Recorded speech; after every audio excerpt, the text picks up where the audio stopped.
सीतारामचंद्राभ्याम नमः। श्रीमद् वाल्मीकि रामायण बालकांड 14वां सर्ग। महाराज दशरथ के द्वारा अश्वमेघ यज्ञ का सांगोपांग अनुष्ठान। इधर वर्ष पूरा होने पर यज्ञ संबंधी अश्व भूमंडल में भ्रमण करके लौट आया। फिर सरयू नदी के उत्तर तट पर राजा का यज्ञ आरंभ हुआ। महानश्वी राजा दशरथ के उस अश्वमेघ नामक महायज्ञ में ऋषि श्रृंग को आगे करके श्रेष्ठ ब्राह्मण यज्ञ संबंधी कर्म करने लगे। यज्ञ कराने वाले सभी ब्राह्मण वेदों के पारंगत विद्वान थे, अतः वे न्याय तथा विधि के अनुसार सब कर्मों का उचित रीति से संपादन करते थे और शास्त्र के अनुसार किस क्रम से किस समय कौन सी क्रिया करनी चाहिए इसको स्मरण रखते हुए प्रत्येक कर्म में प्रवृत्त होते थे। ब्राह्मणों ने प्रवर्ग अश्वमेघ के अंगभूत कर्म विशेष का शास्त्र विधि मीमांसा और कल्पसूत्र के अनुसार संपादन करके उपसद नामक इष्ट विशेष का भी शास्त्रों के अनुसार ही अनुष्ठान किया।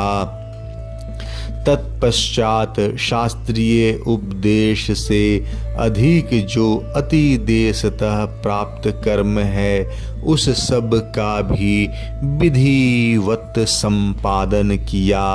तदंतर तत्त कर्मों के अंगभूत देवताओं का पूजन करके हर्ष में भरे हुए उन सभी मुनिवरों ने विधि पूर्वक प्रातः सवन आदि अर्थात प्रातः सवन, आद्य सवन तथा तृतीय सवन कर्म किए।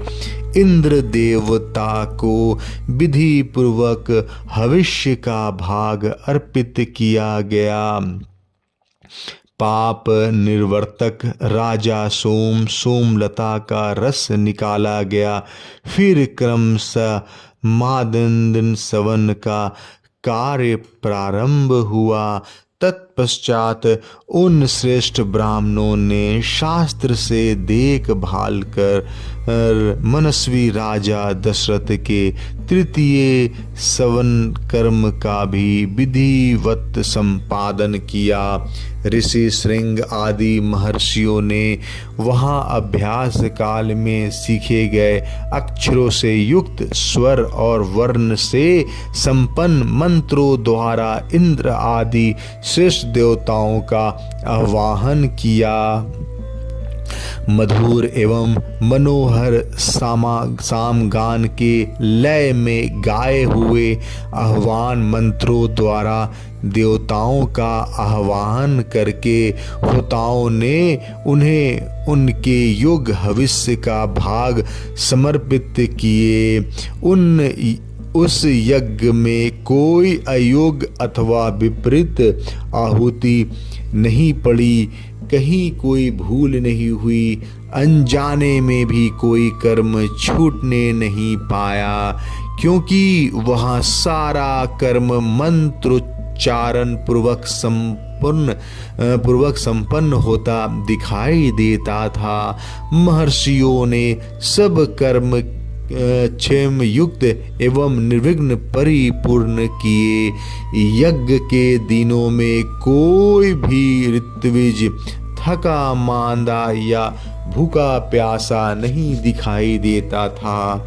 उसमें कोई भी ब्राह्मण ऐसे नहीं था जो विद्वान न हो अथवा जिसके 100 से कम शिष्य या सेवक रहे हो। उस यज्ञ में प्रतिदिन ब्राह्मण भोजन करते थे, क्षत्रिय और वैश्य भी भोजन पाते थे तथा शूद्रों को भी भोजन उपलब्ध होता था। तापस और समन भी भोजन करते थे। बूढ़े, रोगी, स्त्रियों तथा बच्चे भी यथेष्ट भोजन खा पाते थे।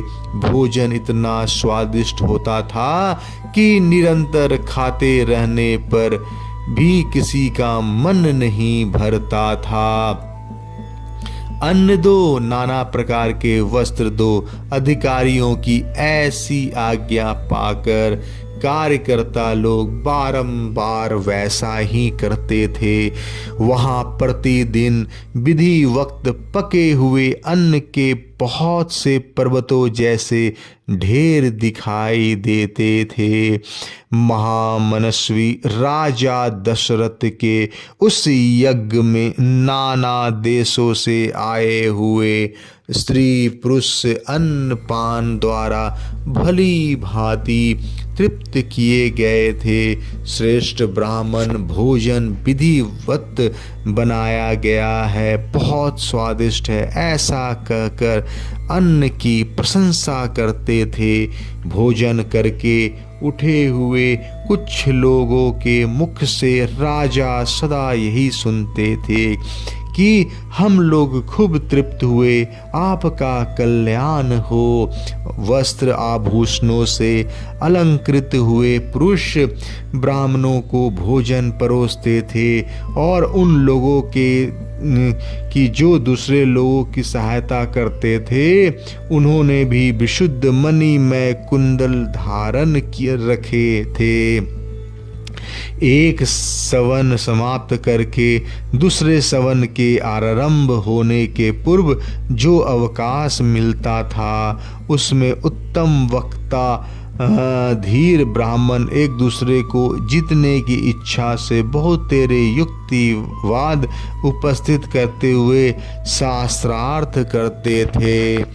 उस यज्ञ में नियुक्त कर्म कुशल ब्राह्मण प्रतिदिन शास्त्र के अनुसार सब कार्यों का संपादन करते थे। राजा के उस यज्ञ में कोई भी सदस्य ऐसा नहीं था जो व्याकरण आदि 6 अंगों का ज्ञाता न हो, जिसने ब्रह्मचार्य व्रत का पालन न किया हो तथा जो बहुश्रुत न हो। वहाँ कोई ऐसा द्विज नहीं था जो वाद विवाद में कुशल न हो। जब यूप खड़ा करने का समय आया तब बेल की लकड़ी के 6 यूप गाड़े गए, उतने ही खैर के यूप खड़े किए गए तथा पलाश के भी उतने ही यूप थे जो विल्व निर्मित यूपों के साथ खड़े किए गए थे। बहेड़े के वृक्ष का एक यूप अश्वमेघ यज्ञ के लिए विहित है। देवदारू के बने हुए एक यूप का भी विधान है, परंतु उनकी संख्या न 1 है न 6। देवदारू के 2 ही यूप विहित हैं। दोनों बाहें फैला देने पर जितनी दूरी होती है उतनी ही दूर पे वे दोनों स्थापित किए गए थे। यज्ञ कुशल शास्त्राज्ञ ब्राह्मणों ने ही उन सब यूपों का निर्माण कराया था। उन यज्ञ की शोभा बढ़ाने के लिए उन सब में सोना जड़ा गया था। पूर्वोक्त 21 यूप 21 अरत्री 504 अंगुल ऊंचे बनाए गए थे। उन सब को पृथक पृथक 21 कपड़ों से अलंकृत किया गया था। कारीगरों द्वारा अच्छी तरह बनाए गए वे सभी सुदृढ़ युप विधि पूर्वक स्थापित किए गए थे। वे सब के सब 8 कोनों से सुशोभित थे। उनकी आकृति सुंदर एवं चिकनी थी। उन्हें वस्त्रों से ढक दिया गया था और पुष्प चंदन से उनकी पूजा की गई थी। जैसे आकाश में तेजस्वी सप्तर्षियों की शोभा होती है, उसी प्रकार यज्ञ मंडप में वे दीप्तिमान युप सुशोभित होते थे। सूत्र ग्रंथों में बताए अनुसार ठीक माप से ईंटें तैयार कराई गई थी। उन ईंटों के द्वारा यज्ञ संबंधी शिल्प कर्म में कुशल ब्राह्मणों ने अग्नि का चयन किया था। राजसी महाराज दशरथ के यज्ञ में चयन द्वारा संपादित अग्नि की कर्मकांड कुशल ब्राह्मणों द्वारा शास्त्र विधि से के अनुसार स्थापना की गई। उस अग्नि की आकुति दोनों पंख और पूंछ फैलाकर नीचे देखते हुए पूर्वाभिमुख खड़े हुए गरुड़ की सी प्रतीत होती थी। सोने की ईंटों से पंख का निर्माण होने पर उस गरुड़ के पंख स्वर्णमय दिखाई देते थे। प्रकृति अवस्था में चित्त अग्नि के 6 विस्तार होते हैं, किंतु अश्वमेघ यज्ञ में उसका प्रस्तार तिगुना हो जाता है। इसलिए वह गरुड़ाकृत अग्नि 18 प्रस्तरों से युक्त थी। वहाँ पूर्वोक्त यूपों में शास्त्र विहित पशु, सर्प और पक्षी विभिन्न देवताओं के उद्देश्य से बांधे गए थे।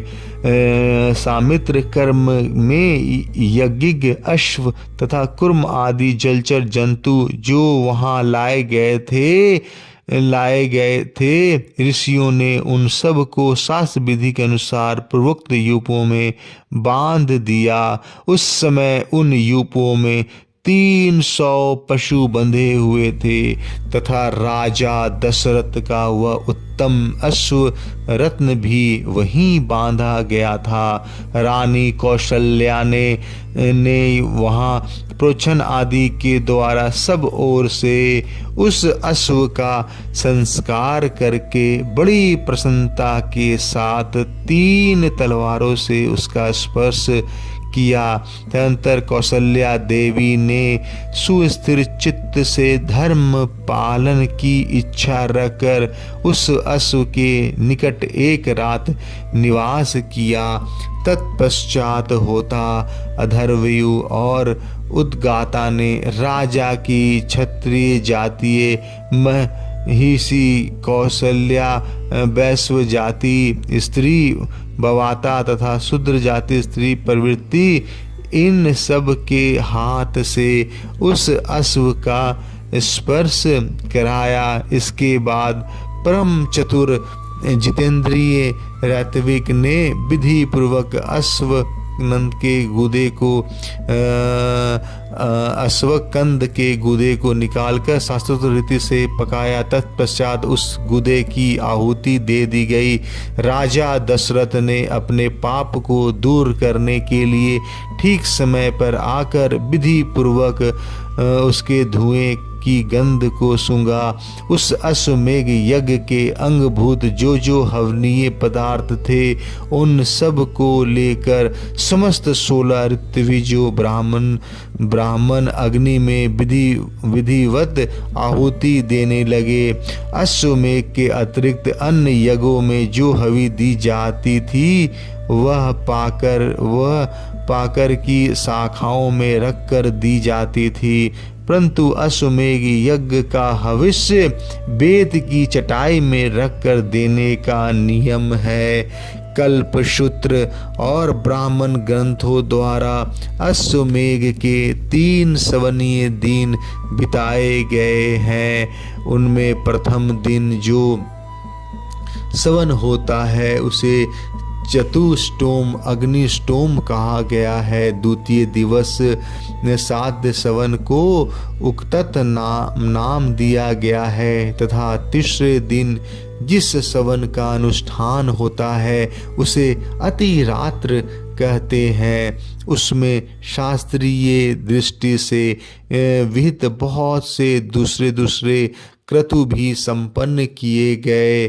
ज्योतिष्टोम आयुष्टोम यज्ञ 2 बार, अतिरात्र यज्ञ 5वां अभिजीत, 6ठा विश्वजीत तथा 7वें 8वें में आप तो यार में, ये सब के सब महाक्रतु माने गए हैं जो अश्वमेघ के उत्तर काल में संपादित हुए। अपने कुल की वृद्धि करने वाले राजा दशरथ ने यज्ञ पूर्ण होने पर होता को दक्षिणा रूप में अयोध्या से पूर्व दिशा का सारा राज्य सौंप दिया। उधर्व यु को पश्चिम दिशा तथा ब्रह्मा को दक्षिण दिशा का राज्य दे दिया। इसी तरह उद्गाता को उत्तर दिशा की सारी भूमि दे दी। पूर्व काल में भगवान ब्रह्मा जी ने जिसका अनुष्ठान किया था उस अश्वमेघ नामक महायज्ञ में ऐसी ही दक्षिणा का विधान किया गया। इस प्रकार विधि पूर्वक यज्ञ समाप्त करके अपने कुल की वृद्धि करने वाले पुरुष शिरोमणि राजा दशरथ ने ऋत्विजों को सारी पृथ्वी दान कर दी। यूं दान देकर इक्ष्वाकु कुल नंदन श्रीमान महाराज दशरथ के हर्ष की सीमा न रही, परंतु समस्त ऋत्विजों ने उन निष्पाप नरेश से इस प्रकार बोले, महाराज अकेले आप ही इस संपूर्ण पृथ्वी की रक्षा करने में समर्थ हैं, हम में इसके पालन की शक्ति नहीं है, अतः भूमि से हमारा कोई प्रयोजन नहीं है। भूमिपाल हम तो सदा वेदों के स्वाध्याय में ही लगे रहते हैं, इस भूमि का पालन हमसे नहीं हो सकता, अतः आप हमें यहाँ से इस भूमि का कुछ निष्क्रिय मूल्य ही दे दे। नृपश्रेष्ठ मणि रत्न स्वर्ण गौ अथवा जो भी वस्तुएं यहाँ उपस्थित हो वही हमें दक्षिणा रूप में दे दीजिए। इस धरती से हमें कोई प्रयोजन नहीं है। वेदों के प्रागामी विद्वान ब्राह्मणों के ऐसे कहने पर राजा ने उन्हें 10 लाख गौएं प्रदान की, 10 करोड़ स्वर्ण मुद्राएं और उससे चौगुनी रजत मुद्रा अर्पित की। तब उस समस्त ऋत्विजों ने एक साथ होकर वह सारा धन मुनिवर ऋषि श्रृंग तथा बुद्धिमान वशिष्ठ को सौंप दिया। तदंतर उन दोनों महर्षियों के सहयोग से उस धन का न्याय पूर्वक बंटवारा करके वे सभी श्रेष्ठ ब्राह्मण मन ही मन बड़े प्रसन्न हुए और बोले, महाराज इस दक्षिणा से हम लोग बहुत संतुष्ट हैं। इसके बाद एकाग्र चित्त होकर राजा दशरथ ने अभ्यागत ब्राह्मणों को 1 करोड़ जाम्बूनद स्वर्ण की मुद्राएं बांटी। सारा धन दे देने के बाद जब कुछ नहीं बचा रहा, तब एक दरिद्र ब्राह्मण ने आकर राजा से धन की याचना की।